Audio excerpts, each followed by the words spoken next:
Қайырлы күн әріптестер. Біздің мектебімізде Listen Study сабақты зерттеу үдерісі бойынша бірнеше топ мүшелері жұмыс жүргізуде. Listen Study дегеніміз педагогтың іс тәжірибесі саласындағы тәжірибе алмасудағы бағытталған педагогикалық тәсіл болып саналады. 2022-2023 оқу жылында біз бірінші сыныптар бойынша Listen Study сабақты зерттеу тобын құрдық. Яғни топта 6 адам және топ модераторы мен Жұманова Алтынгүл Әлжибаевна. Енді біз осы топ мүшелері ақылдаса келе, бірінші сыныптардың ішінен бірінші К сыныбы, яғни сынып жетекшісі Құралбаева Айжамал Ергешевна өзінің ұсынысымен Listen Study зерттеу сабағына тобына біз негізгі нысанамызға алдық.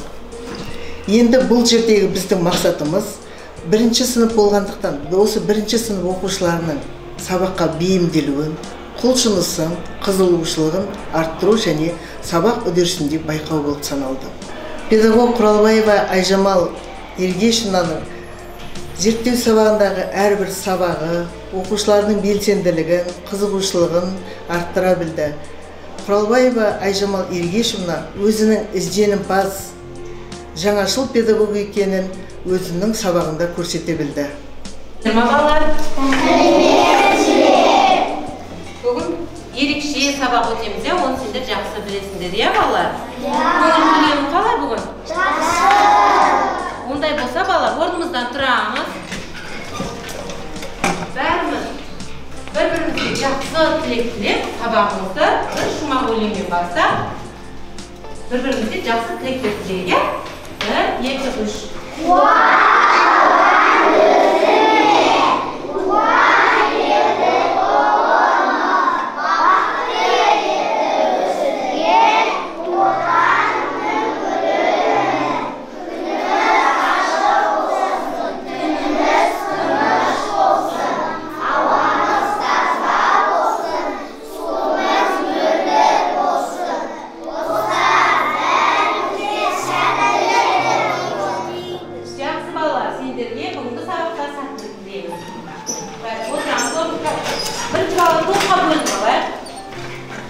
Топтарына мен қайыңның суретін, шыршаның суретін, еменнің суретін, сосын қарағайдың суретін қойдым. Мына жерден алып топқа бөлініп отыра қоямыз. Келіңдер.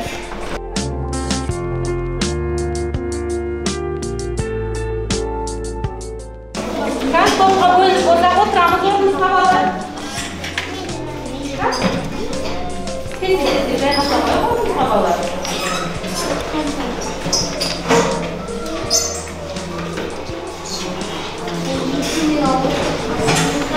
Топқа бөліндік балалар, я? Топқа не үшін бөліндік балалар? Топқа не үшін бөліндік балалар? Бір-бірімізге көмектесіп, біріміз айтқанымызды біріміз тыңдау үшін, я? Жақсы. Ондай болса, бүгінгі сабағымызды бастаймыз. Бүгінгі сабағымыздың мақсаты заттың қимылын білдіретін сөздерді ажырату, қолдану. Жақсы. Үйге қандай тапсырма бердің балалар сендерге? Тауды жаттап келу, я? Қазір кім айтады мына топтан бір бала айтып жатыршы? Айдаға көш кім айтады? Айдаға. Етіп атам тауға барды, таудан жатқан көрдім қарды. Тауда іші қалың орман, аңмен құсқа панна болған. Таза ауа мөлдір бұлақ, тастан тасқа аққан құлап. Тауда орман, тау мен қайын, қызығасын көрген сайын. Жақсы, керемет. Яға қырқымызды майып көшбайын өте жақсы жаттап келесің. Мына топтан кім айтады? Мен. Кім айтады? Нұрайы? Етіп атам тауға барды, таудан жатқан көрдім қарды. Таудан іші қалың орман, аңмен құсқа пана болған. Таза ауа мөлдір бұлақ, тастан тасқа аққан құлап. Таудан іші қалың орман,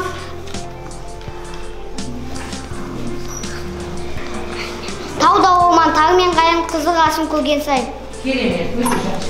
Тексін? Мына топтан тезім айта қойш. Ертіп атам тауға бар, таудан жатқан көрдім қарды, таудың іші қалың орман, аң мен құсқа пана болған. Керемет. Ал, топтан кім айтады екен? Ертіп атам тауға бардым, таудан жатқан көрдім қарды. Таудың іші қалың орман, аң мен құсқа пана болған. Таза ауа мөлдір бұлақ, тастан тасқа аққан құлақ.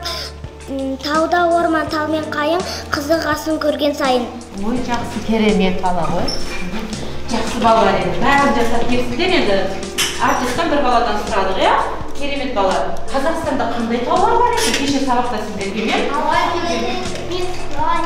Айта ғой, болар айта ғой. Қандай таулар? Қаратау, Ақтау, Алатау. Сіз қандай таудың бөктерінде тұрасыз? Алатау. Алатау. Не үшін ол Алатау деп аталды? Ол қыс жаз бойы оның басында қарлар тұрады.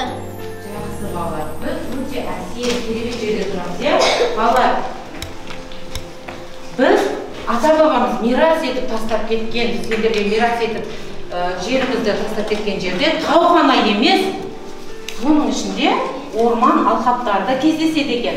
Ондай басқа балалар, орман не екен білесіңдер ма сендер? Жоқ. Бүгін білетін боласыңдар орманды. Жақсы ма балалар? Сендер енді біз өткен тақырып бойынша кішкене ережені еске түсіріп кетейік, иә? Сендер ережені жаттап жүрсіңдер күнделікті, иә? Әрбір топтан бір баладан сұрап шығайық ондай болса.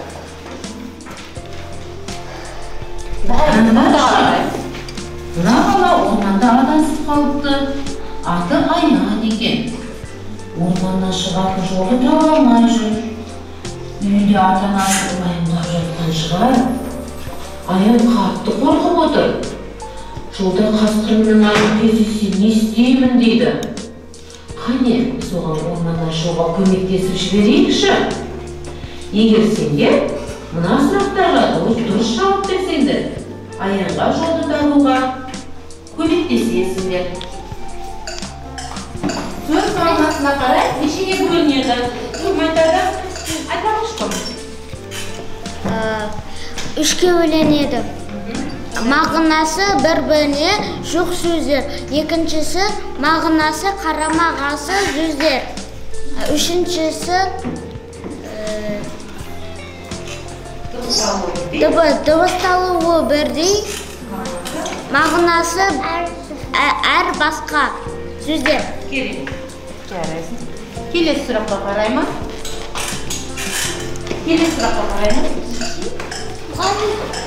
Сөз нешеге бөлінеді?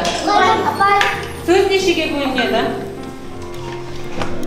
Айта қойшы, сен сөз нешеге бөлінеді екен? Төртке бөлінеді. Бір-біріне заттың атын білдіретін сөздер, заттың қимылын білдіретін сөздер, заттың санын білдіретін сөздер, заттың санын білдіретін сөздер, заттың атын білдіретін сөздер, кім-кімдер, не-нелер, заттың қимылын білдіретін сөздер, не істеді, не қылды, қайтты, заттың санын білдіретін сөздер, қанша, неше, нешінші, заттың сынын білдіретін сөздер, қандай деген сұрақтарға жауап береді. Керемет. Келесі. Қандай сөздер бас әріптен басталады екен? Айта ғой. Отырамыз, иә? Қаланың аты жөні, адамның аты жөні, үй жанардағы қойылған ат, таудың, жердің аттары бас әріппен жазылады. Жарайсың. Келесі.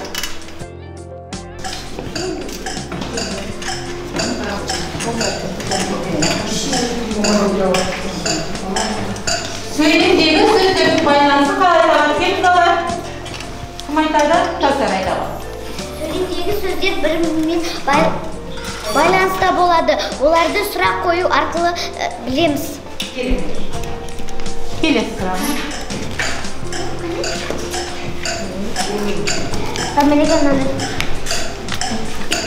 Сөйлем дегеніміз не? Ана топтағы кім? Фатиха айта қойшы. Сөйлем сөздерден құралады. Сөйлем аяқталған ойды білдіреді. Сөйлем сөздерден құралады. Сөйлем бас әріппен жазылады. Сөйлем бөлек жазылады. Сөйлемнің соңында сыны тиісті тыныс белгі қойылып жазылады. Келесі сұрағымыз. Келесі сұрағымыз.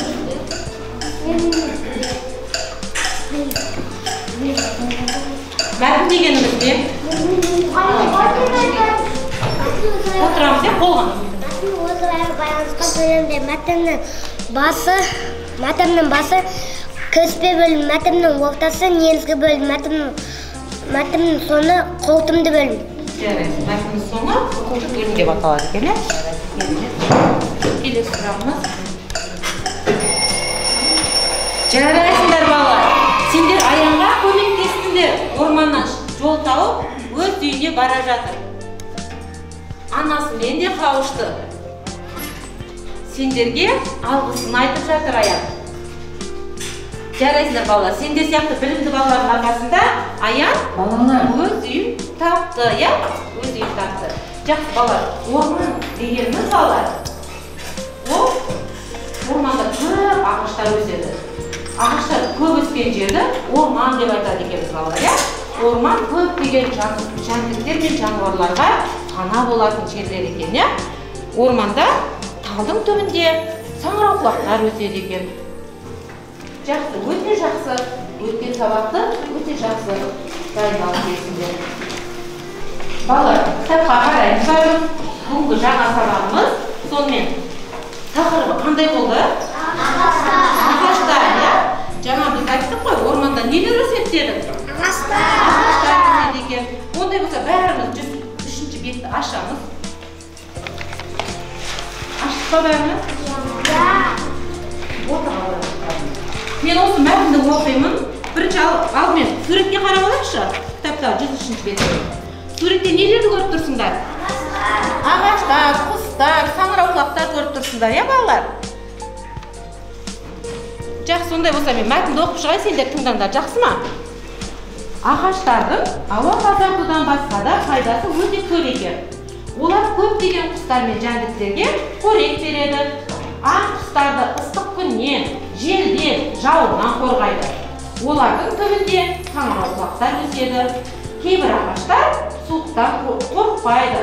Қысы-жазы жап-жасыл болып қалпында тұра береді, сақталады. Сондай ағаштың бірі шырша.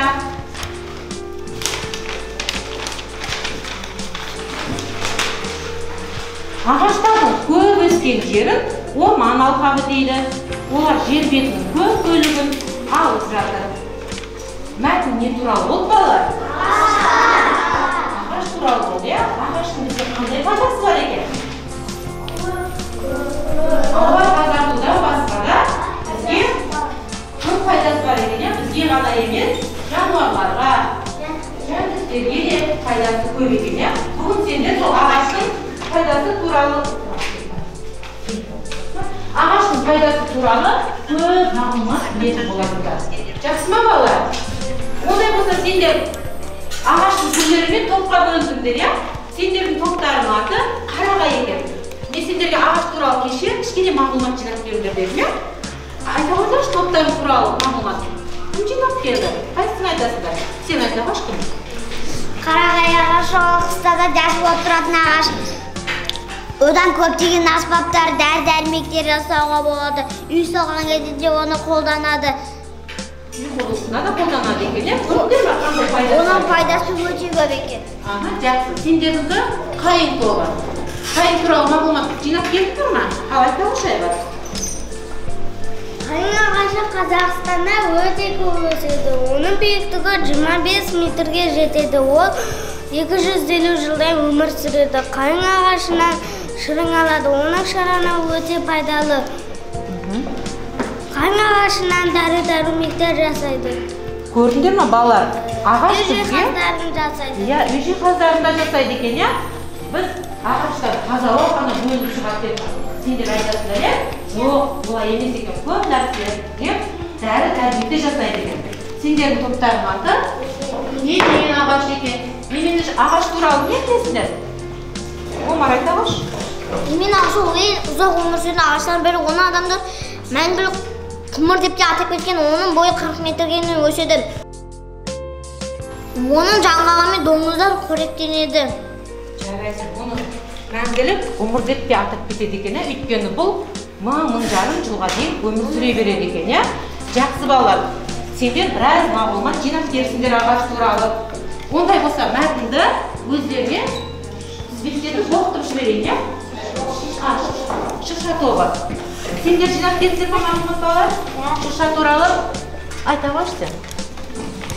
Шырша ағашы Қазақстанда өте көп жеді. Шырша ағашы ауаны тазартады, сосын оны аурухана, балабақша, мектепке өсіреді көп. Наулыларына өсіреді екен, Шырша ағашын безендіріп, жаңа жылды қарсы алады екен, жаңа жылда қарсы алады екен шырша ағашын безендіріп, өте жақсы. Ондай болса балалар, мәтінді өздеріне тізбектетіп оқытып жіберейін. Bir söyleme бастап айтайын. Bir söyleme ғой. Ағаштардың ауа, тас, ағаштардан басқа да пайдасы өте көп. Олардың көптеген құстар мен жәндіктерге қорек береді. Аң құстар да ыстық күннен қатты.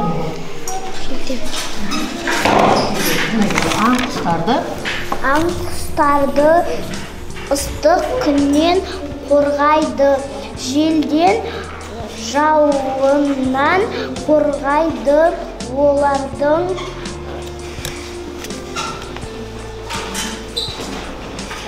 түбінде саңырау құлақтар көп өседі.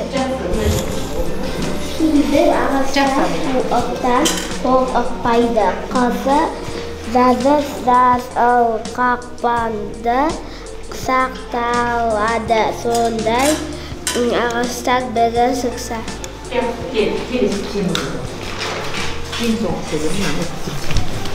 Ағаштардың көп өскен жері орманды алқап дейді. Олар жер бетінің көп бөлігін алып жатыр. Жақсы балалар, сендер ағаш туралы біраз мағлұмат жинадыңдар, Ондай болса, біз топпен жұмыс жасайық балалар, Топпен жұмыс жасаймыз. Тақтада нелер көріп тұрсыңдар? Ағаштарды, бір жылда қанша мезгіл бар? 4 мезгіл бар. Мынау қай мезгілдің ағашы? Мынау ше? Өз мезгілдің ағашы, Мынау ағаштардың астында сиқырлы сандықтар тұр. Осы сиқырлы сандықтардың ішін ашып, сендерге тапсырмаларыңды беріп, топпен жұмыс жасайсыңдар. Жақсы ма балалар? Құс ағашының тапсырмасы заттың атын білдіретін сөздерді ғана теріп ағашқа жабыстырады екенсіңдер. Қыста не болады балалар? Қар болады, Бұл жерде тек қана заттың қимылын білдіретін, атын білдіретін сөздерді ғана теріп жазасыңдар. Күркірейді деген сөз бар, сайрайды, найзағай, жарқылдады, арыстар, құстар, ақырды деген сөз бар екен. Бәріне сандық ашық болған кен, тақырыптарымызды тапсырмалар береді, жақсы ма? Келесі көктем ағашын алайық. Көктем ағашының сиқырлы сандығын ашайық, қандай тапсырма бар екен. Бұл жерде бас әріптен басталып жазылатын сөздер дейді. Мынандай сөздер бар екен. Аружан, тау, құлагер, жылқы, орман, өзен, жайық, мысық, алатау, ақтөс, ақмүйіз деген ат бар екен. Бұл тапсырма балалар, бас әріппен басталып қана жазылатын сөздерді мына көктем ағашына не істейсіңдер? Жабыстырып шығасыңдар. Енді жаз ағашының алайық. Сиқырлы сандығын ашып көрейік, қандай сұрақ бар екен, тапсырма бар екен.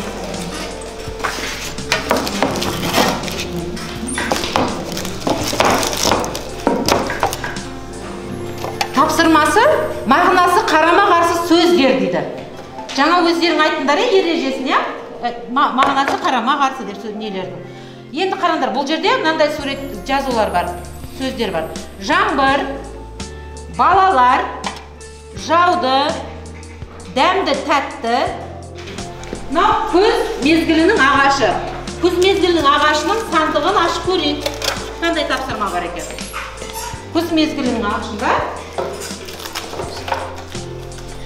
заттың қимылын білдіретін сөздерді ғана теріп жазасыздар. Бұл жерде мынандай сөздер бар.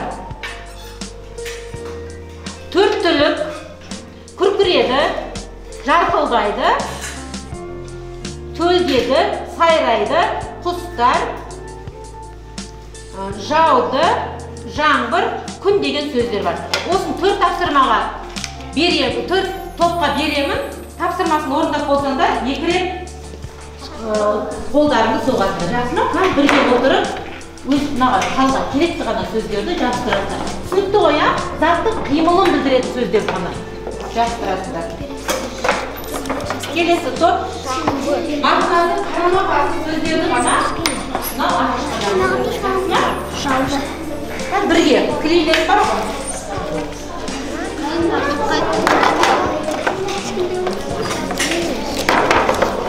Сендер қазірге баспақ жазатын сөздерді ғана теріп жазасыздар.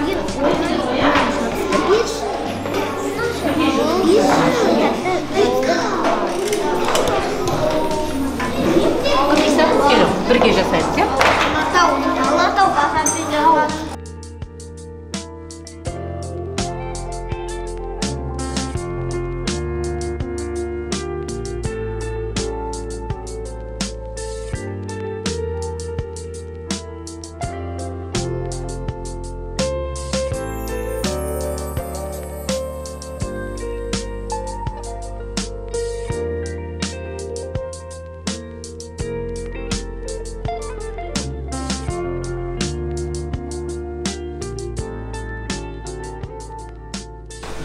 Ал балалар, біз жұмысымызды аяқтадық. Барлық топ өздерінің жұмыстарын тақтаға әкеп іліп қойды.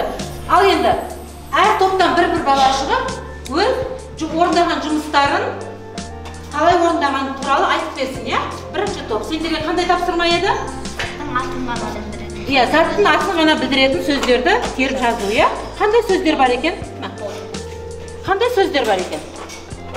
Құстарды неге теріп жазу сен? Бұлар нелер деген сұраққа. Құстар нелер? Арыстан не?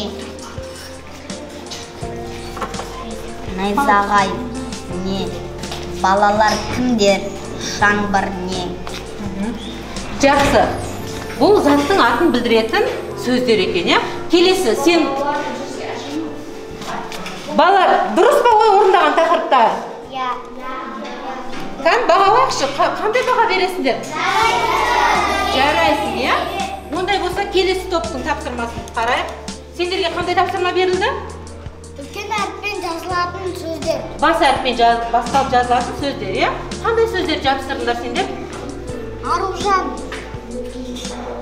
Алатау, Ақтөс, Құлагер, Айбүйес. Дұрыс па балалар? Орындаған тапсырмалары. Қалай бағалаймыз?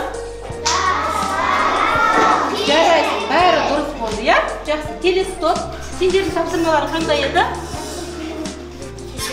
Заттың қимылын білдіретін сөздер дейді. Қандай сөздер жабыстырдың?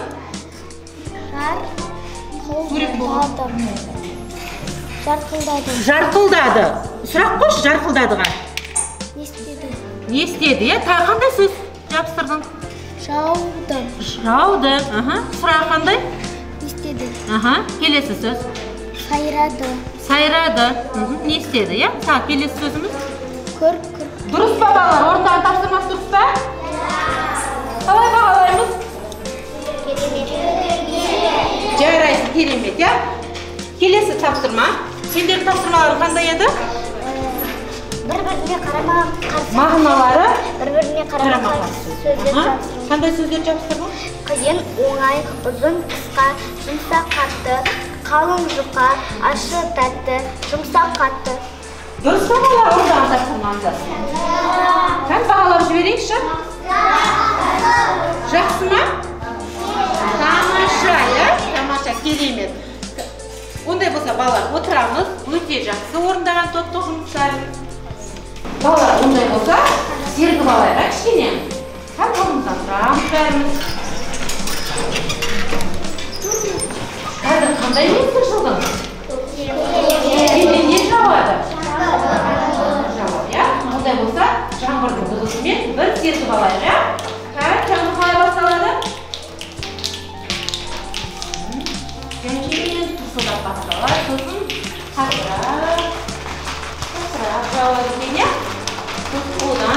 тиеді.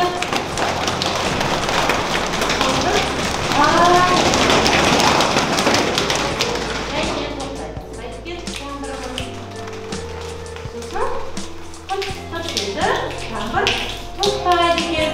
Сосын не шығады? Күн шығады екен, жарқырап, иә? Жарайды, отыра қойды. Бала, дәптерімізді ашамыз бәріміз. Дәптерімізді ашамыз.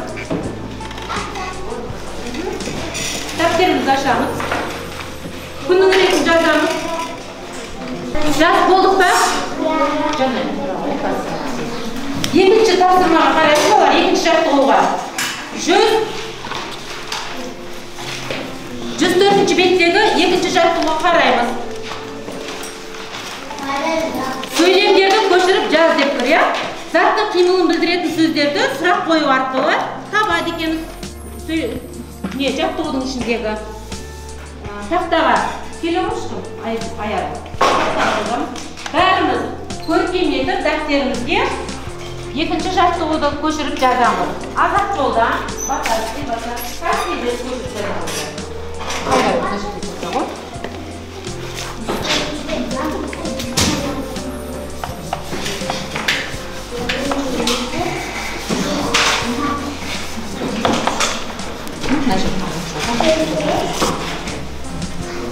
Бәріміз көркемдетіп көшіріп жазамыз.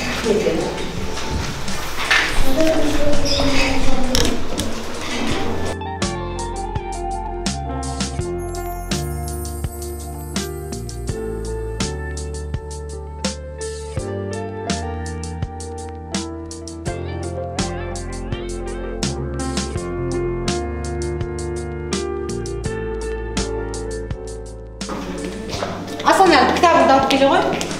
Кітабыңды алып келе ғой. Бала, бірінші сөйлемді оқиыншы, қайық не өседі? Заттың қимылын қайсысы білдіріп тұр, қайсы сөз білдіріп? Өседі, иә? Жақсы, келесі сөйлемді жаза ғой.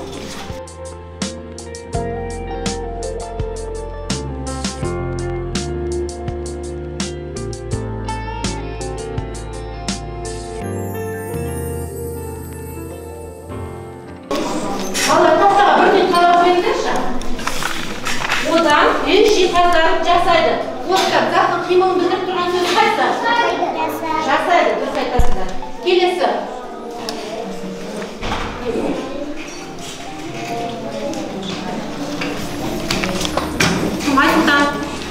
Айтылтан кел, насостар. Қартар, келе қош, келесі сөйлей жазауыз.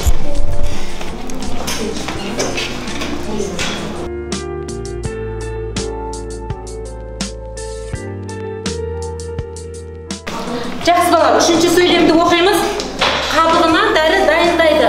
Осының ішіне заттың қимылын білдіріп тұрған сөзді айта қойыңдаршы. Дайындайды.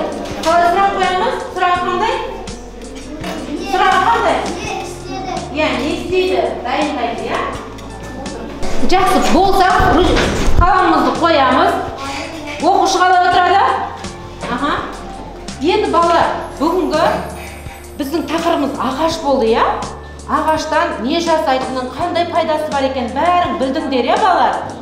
Ондай болса, әр топтан бір баланы шақырып, баспанамызды қараңдаршы. Құрастыру керек бізге. Егер сендер осы баспана қабырғалардың, терезелердің артындағы сұрақтарға дұрыс жауап берсеңдер, біз әдемі етіп баспана құрастырамыз, иә? Мына топтан. Нұрал, келе ғой.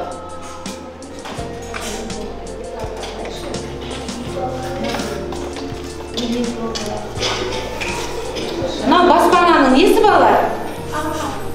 Ал? Ірге тасы. Осының артындағы сөзді оқи қойшы. Жаңбыр жауды. Жаңбыр жауды. Қайсы заттың қимылын білдіріп тұр? Қайсы сөз заттың қимылын білдіріп тұр? Жауды. Жауды дейді, дұрыс па балалар? Дұрыс айтады. Ондай болса біздің ірге тасымыз қаланды. Үйіміздің ірге тасы қаланды.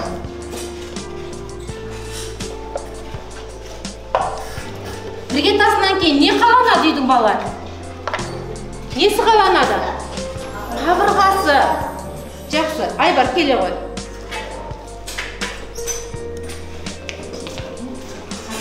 сөзді оқи ғой.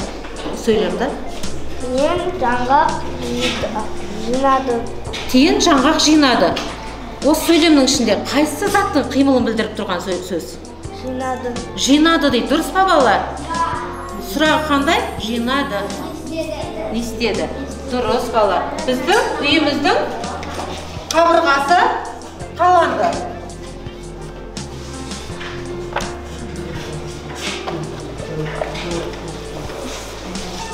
Енді қабырғасынан кейін несін қалаймыз балалар үйдің? Шатырын отыра отырып. Еркен Нұр келе қойшы. Еркен Нұр келе қой.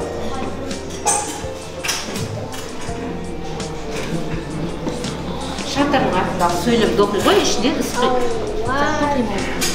Райы бұзылды. Ауа райы бұзылды. Осы сөйлемнің ішінде қайсы заттың қимылын білдіріп тұр? Бұзылды, я? Бұзылды. Жақсы. Біздің тереземіздің артында сөйлем жасырынған, сол сөйлемді оқи қойшы. Қыздар биледі. Қыздар биледі. Осы сөйлемнің ішінде қайсы заттың қимылын білдіріп тұр? Биледі. Сұрақ қоя қойшы. Не істеді? Дұрыс па балалар? Өте дұрыс. Қараңдаршы балалар, біз баспанамызды құрастырдық. Бүгінгі сабағымыз ағаш туралы болды, балалар.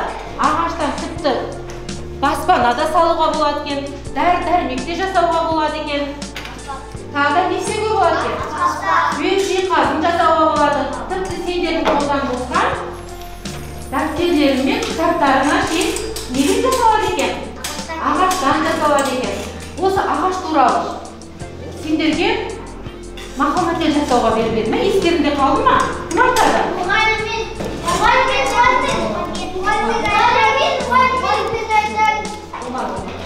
Иса, сен айта қойшы.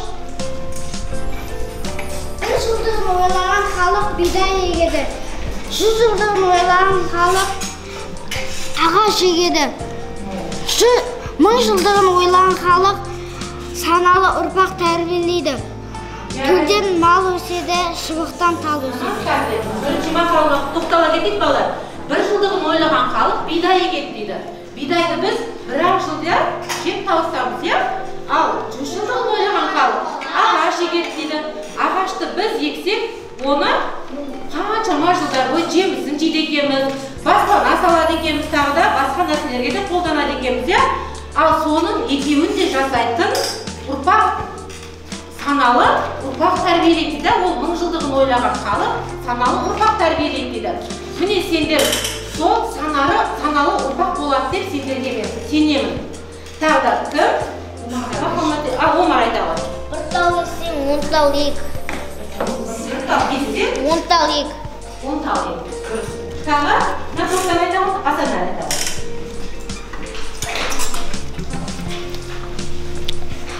Елге мал өседі, шыбықтан тал өседі. Қалай? Елге мал өседі, жерге көп. Жақсы. Басқа айтпайсың, ал айта ғой. Елге мал өседі, шыбықтан тал өседі. Шыбықтан тал өседі, иә? Сендерде? Қарағай тобынан. Кім айтады мақал аты? Атана мал қалғанша атанан тал қалсын. Бір тал кессең 10 тал ек. Атадан мал қалғанша тал қалсын дейді, иә? Жақсы, керемет. Тасыр айта ғой. Атаңнан мал қалғанша тал қалсын, бір тал кессең 10 тал ек. Шыбықтан тал өседі, төлден мал өседі, елге мал көптік етпес, жерге тал көптік етпес, тәртіпсіз өскен адамнан тәртіпті өскен тал артық. Жақсы, өте жақсы балалар. Балалар, бүгінгі сабағымыз осымен аяқталды. Сендер ағаштың қандай пайдасы бар екен, ағашты қай жерде неден қолданатын екен, бәрін білдіңдер, иә балалар? Жақсы, бүгінгі сабақ сендерге ұнады ма? Ондай болса сендердің алдыларында жүрекше тұр.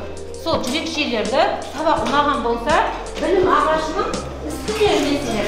Егер сыныпсыз болып кішкене түсінбей қалды десеңдер, ортасына ілесіңдер.